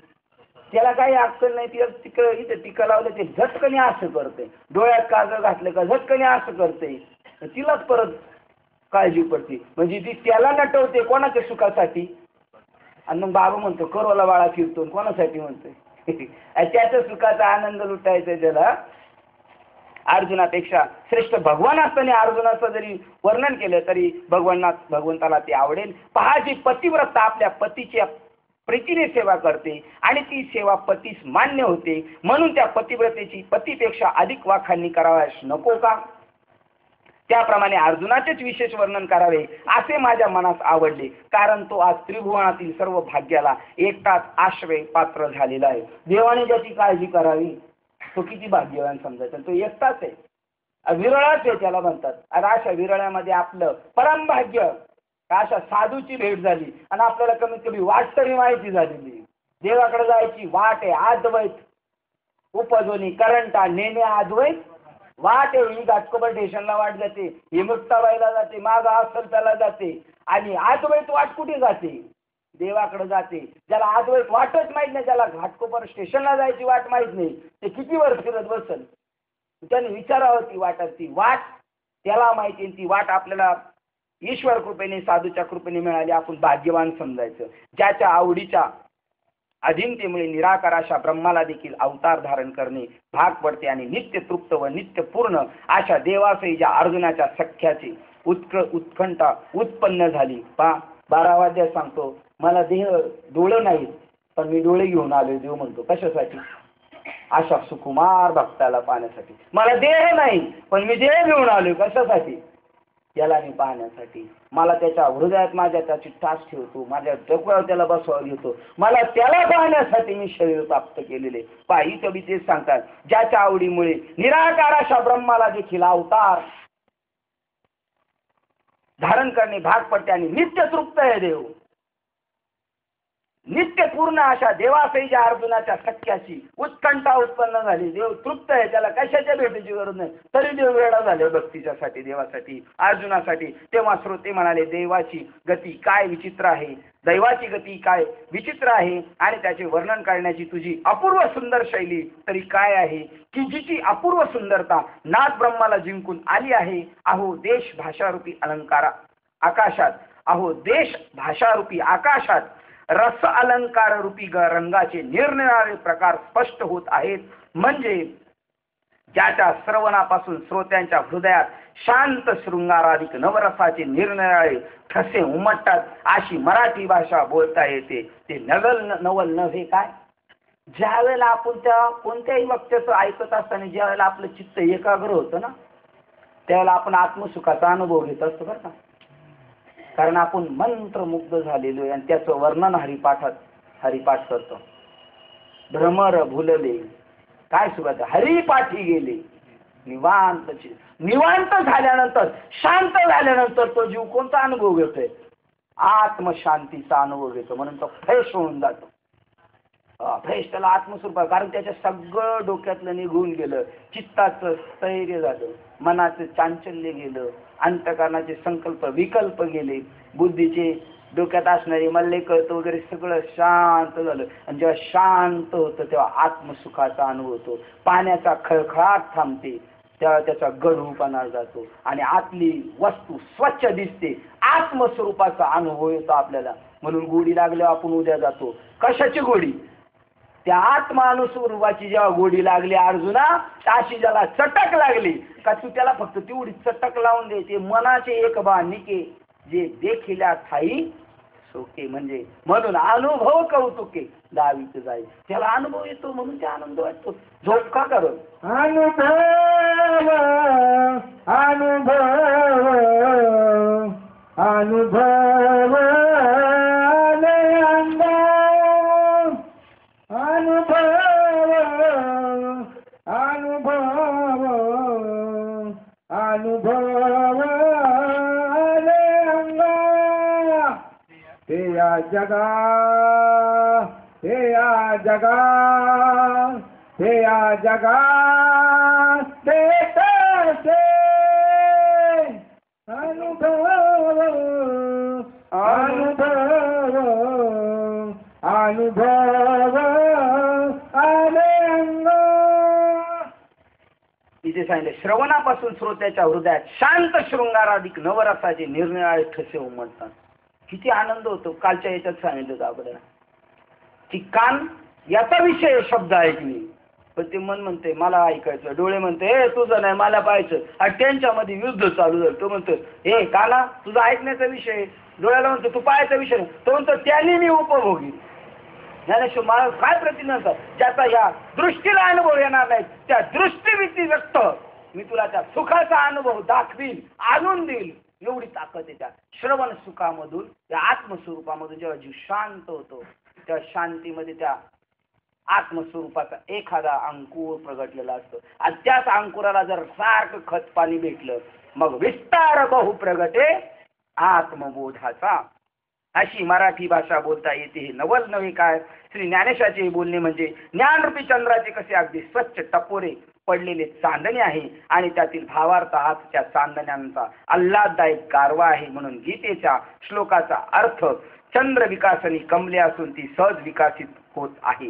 गीतेच्या श्लोकाचा अर्थ चंद्र विकासनी कमले असून ती सहजच विकासित होत आहे.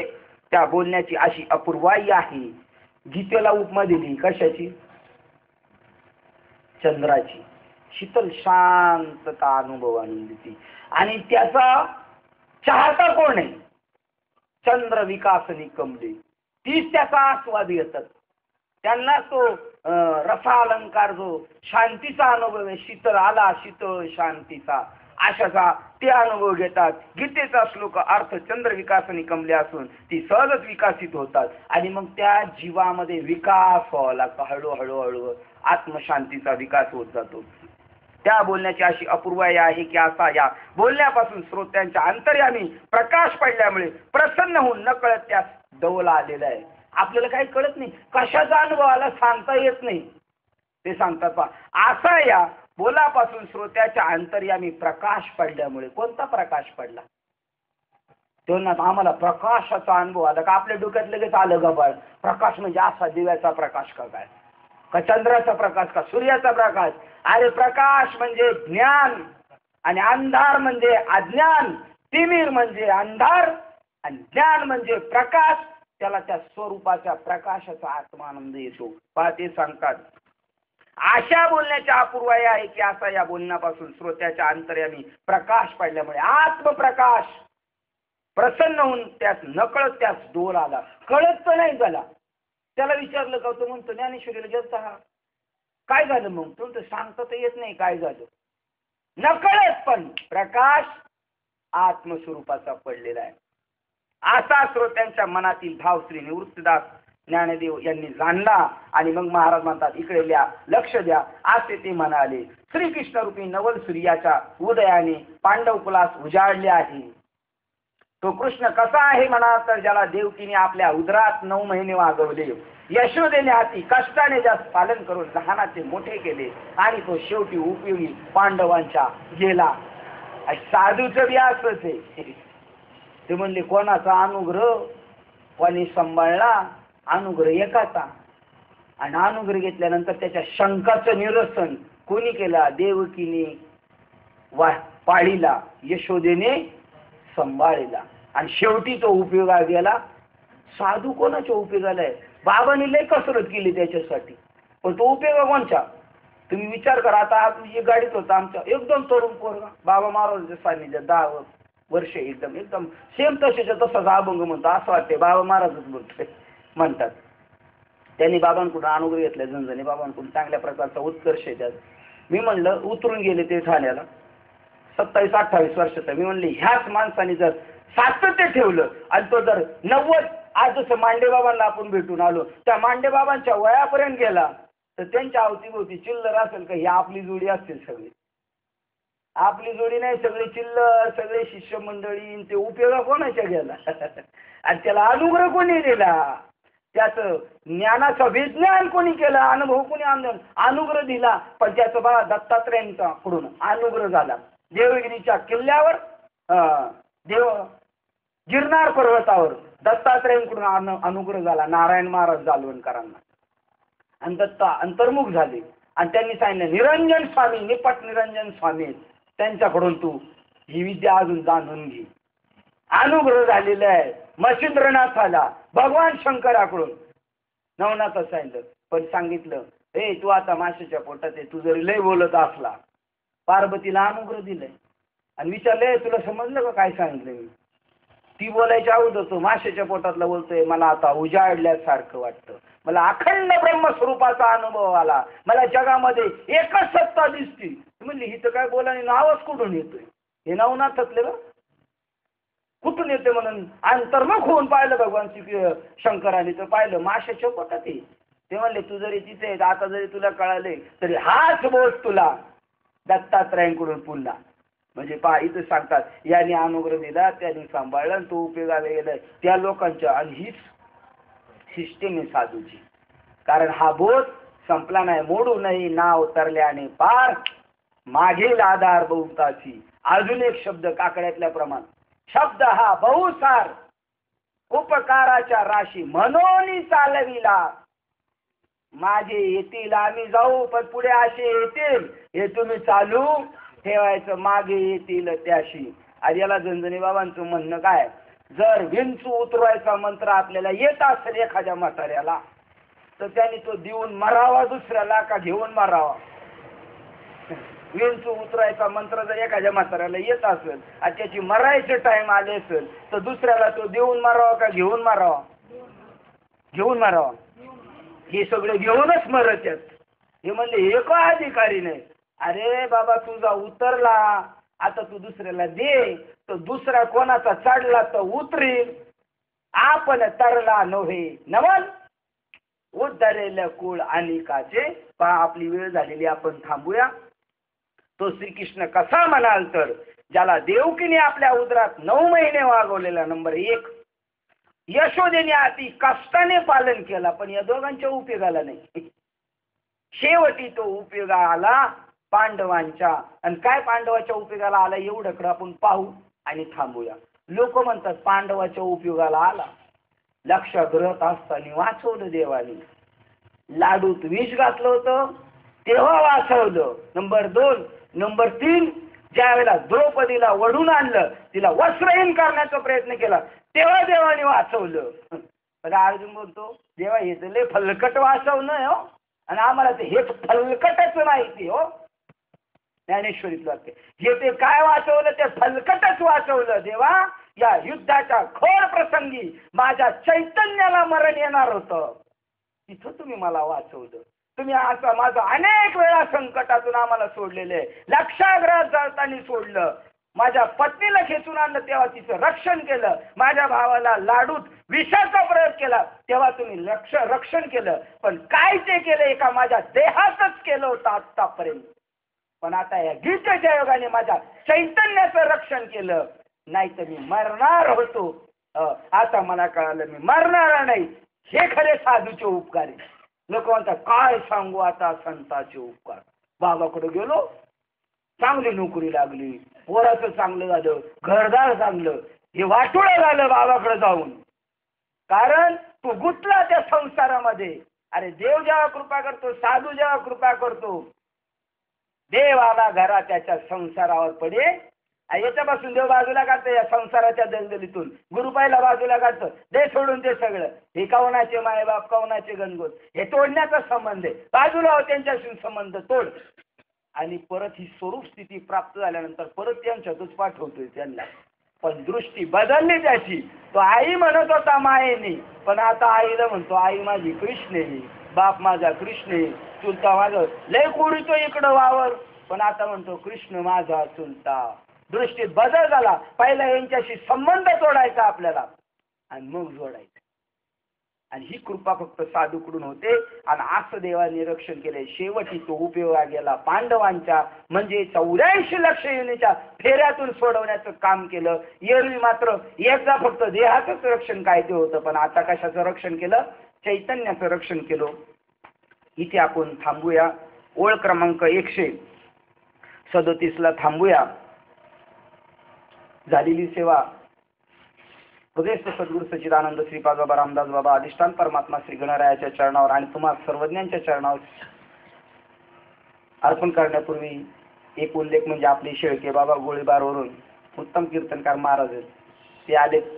त्यांचा सत्कार आपलं पसायदान झाल्यानंतर बडे बाबांच्या हस्ते करूया आपण. झालेली सेवा ईश्वराच्या चरणावर समर्पण करून सेवेला आपण इथे पूर्णविराम देऊया. पुंडलिक वरदेव हरी विठ्ठल श्री ज्ञानदेव.